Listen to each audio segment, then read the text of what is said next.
Chapter 5. Phone Tag. Zephyr and Maxim are in their quarters, he laying on the bed, browsing something on a large pad, and she hunched over a terminal. Straightening up, the popping sounds of her vertebrae causes Maxim to look up from what he's doing. That doesn't sound good. He stands up and puts his hands on her shoulders. Reaching up to rest her hand on one of his, she says, "Thanks. Prathia did a really good job routing her comm signal to hide her trail. It's taking me some time to replicate her efforts for my reply." She shakes her head. "What could be so secret that she'd go through all this trouble? Neither she nor I are peacekeepers. She works for a megacorporation and knows I'm here aboard the Ghost." He massages her shoulders as she rolls her head side to side, trying to loosen up the muscles in her neck. He shrugs. "Who knows? Like you said, you haven't seen or spoken to her in tens of cycles. A lot can change in that amount of time." He smiles at the almost joke. So much has changed for the two of them, it would make anyone's head spin. He leans down and kisses the top of her forehead. She keeps working for a few more minutes, then finally powers down the terminal. "Okay, sent, I think. Nothing to do but wait for her reply." The next morning, Will is sitting in the lounge having breakfast, reading personal ads from Multona on a pad. Benny and Gabe walk in, deep in conversation with one another, and Will looks up, closing the tab on his pad. "Benny, I know I don't know much about your people other than some truly disgusting breeding habits, thank you very much, but I think you need sleep, right? You look like microwave Drin." The wary Braylac hops into the seat opposite Will, while Gabe stands at one end of the table. "Yeah, I know. I'll grab something to eat, then smack the sack." He looks at Will expectantly. "You know I'm never taking you to Earth, right? You don't have to keep trying to master human colloquialisms. Also, it's hit the sack. Why would you think it'd be smack the sack?" Will shakes his head and smiles. "Hit? Smack? Whatever. You Earth people don't sleep in sacks, as far as I know. Why do you even say that? Plus, you never know. Maybe you'll change your mind. I should be already." Will slowly takes a sip of his coffee. Or what he has to drink instead of coffee, since he's run out of the real deal. He looks from Benny to Gabe. The droid is doing his usual stand silently and watch thing. "I honestly don't know where the saying came from, and how do you know we don't sleep in sacks? You haven't been rummaging around in my quarters, have you?" His earlier smile is gone all of a sudden. Benny looks around, shakes his head, and in a voice a few octaves higher than usual says, "What? No! Why would I do something like that? I'm insulted. Insulted you'd even ask that." "Uh-huh." Will looks to Gabe, who's been slowly moving his head back and forth like a spectator at a tennis match. "Can you set up a security subroutine for my quarters? Link it to my wrist comm or something, maybe DNA." "Of course, Captain. It should not take long." "Good luck," Benny sniggers. Then, seeing the look Will is throwing him, looks down at his lap. "So, how come you don't want to go home? I mean, it's not like I want to move back to Bray or anything, but, I could visit if I wanted to. I don't, but still." He looks up at Will. "Isn't there anyone or any place you want to see again?" Will slides his plate to the side, which Gabe deftly picks up and takes to the cleaning unit. "I don't know, man." He spreads his arms to encompass the lounge and the ship as a whole. "After experiencing this, after owning my own ship, fighting a fight no one would have expected us to win, let alone survive, saving entire solar systems, after meeting you all, after everything I've been through." He trails off for a second. Gabe, who's now standing near the dish cleaning unit, turns to look at Will as he continues. "It'd be so boring. Earth is 50, okay, probably 100 years from ever leaving the solar system, let alone making contact with anyone. Assuming they even live that long. When I left the planet wasn't exactly even unified." Benny interrupts. "Not unified? Like separate nations and stuff? How can you all speak the same language but not be unified?" Will raises an eyebrow. "We don't all speak the same language." "Wait, really? How's that work?" "What do you mean?" There are all kinds of human cultures and languages. How do you get anything done? You said you didn't have translation software, Benny says, clearly stymied. Will shrugs.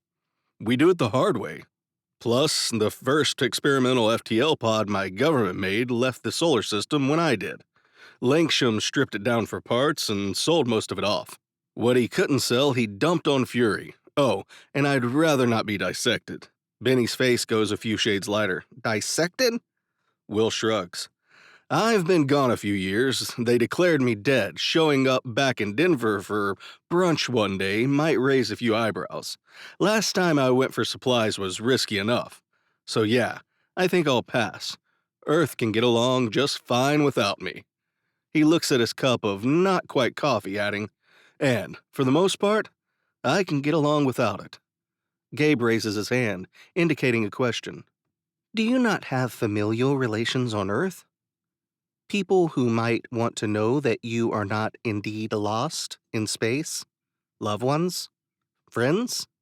This time, Will sighs. This conversation is a barrel of monkeys. No, not really, Gabe. My parents are dead. My sister has a family who I've only met once or twice in person, and barely more than that over FaceTime. She lives in Rhode Island. I wasn't seeing anyone when I went on my mission, so no girlfriend back in Colorado or anything. I got to say goodbye to my best friend. So nope, no one is missing me back there. He stands up. Great chat, fellas. Next time we can talk about that time when I was 8 and my dog died. He walks off toward the hatch leading to the bridge. Gabe looks down and says, Dog? Benny shrugs and hops out of his chair. Beats me. I'm gonna go smack the... Wait, no, hit the sack. See you later. He waves a hand dismissively as he trots off toward the crew quarters. Gabe's optic sensor spins a few times, then stops. He turns back to the kitchenette area and pauses, unmoving, then turns and heads off toward the hatch leading to the engineering space. Biologicals. Why would anyone microwave Dren? See new places. The planet Caprala isn't particularly interesting, except for its location, and even that only makes it interesting to scientists. Located near the edge of explored space, it's the perfect planet for long-range deep space scanning. The breathable atmosphere and small population add to its value. Farsight Corporation has had a primary research facility on Caprala for several dozen cycles. The small local population was employed to help build the planetary facility as well as the launch pad that placed several dozen advanced scanning satellites in orbit. While not technologically advanced themselves, they know about technology, but simply don't care. Welcome to Caprala, Will announces as the Ghost drops out of FTL. He taps a few controls on his station, bringing the FTL engines to standby mode and powering up the sublight drive. Zephyr, call down. Get us cleared to land. Does this research station have a landing pad or spaceport, or are we landing near the city? Benny looks up from his station. From what I can tell, there's a pad just big enough for us at the station. Zephyr is speaking to someone at her own station, keeping her voice low as not to interfere with anyone on the bridge. Old training dies hard. Will thinks to himself, smiling, just as she looks up. We've got clearance at their pad. They didn't sound super thrilled to hear it was us coming in. She looks back to her station. Receiving a vector. Sending to your station. So, about the same as normal then, Will says, turning his chair to face Maxim at the tactical station. Max, don't be shy with the scanners. I want every nook and cranny of that station and the surrounding area mapped out. Maxim nods and turns to his displays. Of course. He scratches at the stubble on his cheeks. Will notices. He must be growing out a beard. As the Ghost nears the planet, Benny lets out a low whistle. Would you look at those? He taps a few controls and the main display switches from the view of the approaching planet to a zoomed-in view of one of the Farsight Corporation's deep space observation satellites. Zephyr nods towards the screen. From what I've learned during our trip, they've got a small fleet of those things at various orbits, looking all over deep into the black. Some are even FTL capable. Will switches the display back to the now much closer planet. He taps a control. Hey, Gabe. Everything good down there? I'm gonna be lighting up the Atmo engines in a few seconds. Over the speaker comes Gabe's voice. Acknowledged. The atmospheric flight engines are ready, as are the repulsor lifts. The repulsor lift generators are immensely upscaled anti-grav lifters, Will knows, like those used in grav sleds. Gabe has explained it to him. Ships that can't generate aerodynamic lift need lift generators to keep them from plummeting to the ground when in atmosphere. The Ghost has a lift generator in each of its wings at the forward section of the nacelle that house the FTL engines, providing a balancing point which the atmospheric engines can push against. Roger that, buddy. Hold on, everyone. Atmosphere in 15 seconds. Shields set for atmospheric entry, Will announces, adjusting the position in his seat. The pilot station in front of him shifts appearance for atmospheric flight. Pedals lift out of the floor, and a flight yoke disengages from the console and swings into place in front of Will. The Ghost begins to vibrate, just a little at first, then slowly building in intensity. The main display begins to brighten as superheated plasma builds up along the deflector shields. The shaking starts to diminish as the shields further adjust to the atmosphere, and soon the ship is flying as smoothly as ever, plunging further and further into the atmosphere. Atmo engines in 3, 2, 1. Will touches a control, and there's a solid boom from the back of the ship as two powerful thrusters engage and begin pushing the ship forward. At the same time, the engines erupt into life. The lift generators begin to thrum, glowing green, providing the not at all aerodynamic ship with the lift it needs to keep from falling very fast into the planet below. Soon, the Ghost is gently lowering itself onto the landing pad outside the Farsight Corp research complex. Meeting new people. As Will, Zephyr, and Benny walk down the cargo ramp, a hefty blast door opens in the side of the science facility, and a small group walks towards the ship. Will whispers, "One of them your friend?" Zephyr shakes her head. "Welcome to Caprala," the leader of the small party says, reaching the bottom of the cargo ramp. "I'm head of security Murta." He's a tallish Harrith in his Will doesn't know how long Harrith will live, but somewhere in his middle years. "I'll escort you to Chief Researcher Prathia." At that, he turns and heads back into the building. His cohorts, security officers most likely, turn and follow him. "Friendly," Benny mumbles, as the trio steps onto the landing pad and follow the security group into the facility. Will lifts his wristcom. "Max, keep an eye on us." "Acknowledged," comes the response over the comms unit. As they enter the facility, the blast door closes behind them with a loud clang.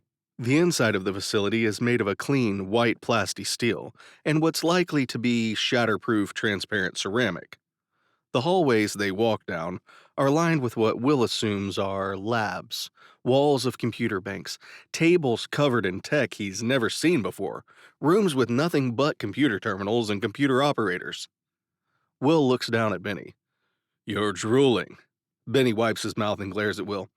"This place, it's amazing!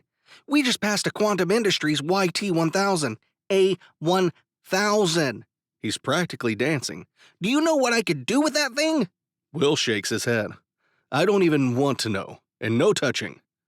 They round a corner and the security entourage breaks off, taking up positions on either side of the door in front of them. It opens to reveal a lift. Murta turns to them. "The chief researcher's office is upstairs." He walks into it, and Will, Benny, and Zephyr follow. The lift takes them to the 5th floor, the top level if Will's guess at the size of the building is right, where it opens onto a long hallway with doors on both sides. They walk toward the door at the very end of the hall, which is larger than the rest. Murta touches a control panel next to the door, then gestures. "Right this way." The office they enter is the office of a scientist, but also an administrator. Equipment and pads are everywhere, including the floor. The woman behind the desk, while a Pelorian like Zephyr and Maxim, is quite clearly not a peacekeeper. She's barely as tall as Will, while Zephyr is easily a head taller, and Maxim more so. She's also obviously not in the same physical condition as Zephyr, if she ever was. Her black hair is cut short in a pixie bob style.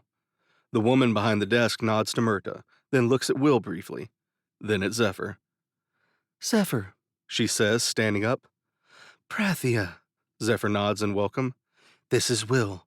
The little one is Benny. She nods to each in turn. The smaller, rounder Pelorian dashes around the desk and hugs Zephyr tightly. Zephyr lets out a startled yelp, then Prathia pulls back, still holding on to Zephyr's forearm. Thank you for coming. I didn't know who else to go to. Then I saw all that footage of what happened on Harrith. I knew you could help me figure this out. The past. Damage to the starboard engine assembly. Power unit to starboard disruptor dropping. The computer reports as the ghost tilts wildly, sparks erupting from one of the consoles on the bridge. Crap, Will shouts to no one in particular. What did you get me into, Zarix? He pulls on the controls, swinging the ghost into a wild arc around the 3 attack craft chasing him. They've been on his tail ever since the space station, where he picked up 5 large crates for Zarix. Will glances at a display he's set up to view the cargo hold. In the middle of the screen is a stack of crates, lashed down to the deck. What the hell is in those crates? He asks. The ghost shakes and more sparks fly from a different console. Unable to, the ghost starts, not talking to you. Something explodes against the aft shields. Warning, aft shields at 34%. Calculate escape jump to FTL. It's getting smoky on the bridge. And seal the bridge hatch. Try to clean up the air in here. Escape jump calculated. Please reach minimum FTL distance from nearby gravity wells. The hatch to the bridge opens, increasing power to oxygen scrubbers in the main corridor. Will slams the controls hard to one side, while pushing the throttle control all the way down. Warning, inertial dampeners exceeding maximum capacity. Almost.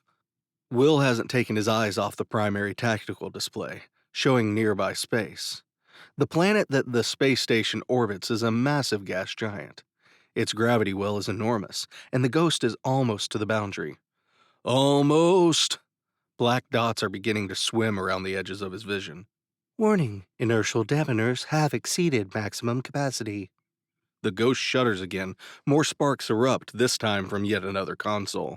Red lights are starting to flash on consoles, whose functions Will has no idea about. Aft shields at 15%. A light on the console in front of Will turns green. Yes! He slaps a palm on the console, activating the FTL drive. The ghost lurches, then shoots into FTL space. Will slouches back in his chair. Shit, that was close. Computer, damage report. Starboard engine pod sustained damage, currently operating at 45%. Starboard disruptor is offline. Port wing assembly damaged. Structural integrity at 60%. Port atmospheric engines damaged. Aft shield emitters damaged. Well, main engine, power output of 70%. Shit, Will says, reaching for a control on his console. The computer makes a soft beep, then Zarek says, Go ahead. Got him, but the price went up. The station had better defenses than you said. Defenses that included fighters. Fighters, Zarex. You said your girl had the station security forces under her thumb. You don't get to raise the price, you hairless Poondar. You want those crates? You fix my ship. What's a Poondar? Are all 5 intact? Of course they are. I'm a professional. Will toggles a camera feed from the cargo hold onto the primary display. All 5 crates are sitting in the middle of the cargo hold, strapped to the deck plating. You're anything but professional, but fine. Get here as fast as you can. I'll have a repair bay waiting. When you contact Space Control, they'll send you to the right place. The computer beeps. Will gets up and heads to the hatch. Hate it when he hangs up on me, he grumbles.